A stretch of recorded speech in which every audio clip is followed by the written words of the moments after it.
Hi friends, வாங்க முருங்கீரை பொரியல் எப்படி செய்யுதுன்னு பார்க்கலாம். இந்த கீரை உடம்புக்கு அவ்வளோ நல்லதுங்க. வாரத்துக்கு ஒரு தாட்டினாச்சும் எல்லாரும் கண்டிப்பாக சாப்பிடுங்க.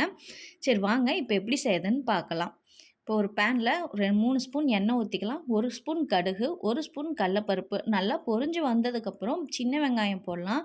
நீங்கள் சின்ன வெங்காயம் இவ்வளோ தான் போடணும்னு இல்லை, எவ்வளோ வேணாலும் போடலாம். இப்போ அரை மிளகா 5 போட்டுக்கலாம். இப்போ நான் 4 பல்லு பூண்டு இந்த மாதிரி தட்டி போட்டுக்கிறேன்.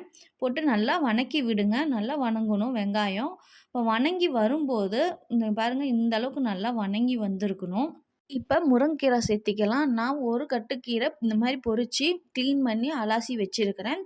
இப்ப கீரைய அதில சேர்த்திக்கலாம்.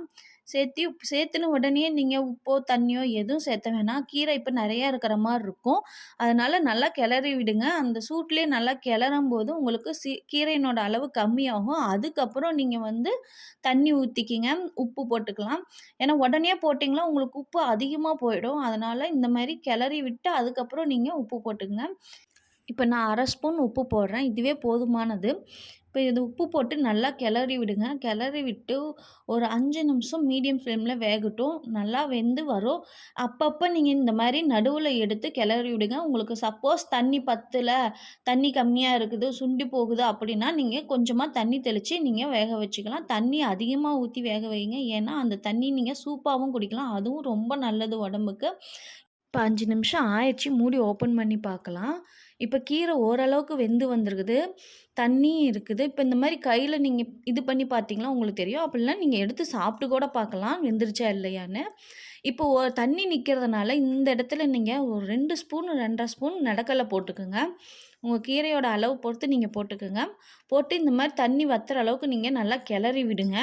இப்போ இந்த மாரி தண்ணி வத்துன உடனே நீங்க அடுப்ப ஆஃப் பண்ணிருங்க. ஆஃப் பண்ணிட்டு நீங்க தேங்காய் சேர்த்துங்க.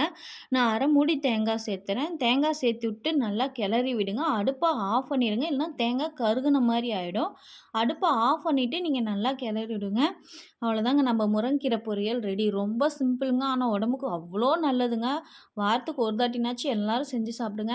இப்ப நீங்க இது சாப்பிடும்போது பாருங்களேன், அந்த வெங்காயம், கடலப்பருப்பு, பூண்டு இப்ப இது எல்லாமே நீங்க சேர்த்திருக்கங்காட்டியும் உங்களுக்கு வெறும் சாப்பாட்டுல போட்டு பெனஞ்சு சாப்பிடுறதுக்கு அவ்வளோ அருமையா இருக்கும். உங்களுக்கு இந்த ரெசிபி பிடிச்சிருந்தா லைக் பண்ணுங்க, ஷேர் பண்ணுங்க, சப்ஸ்கிரைப் பண்ணுங்க. தேங்க் யூ ஃபார் வாட்சிங்.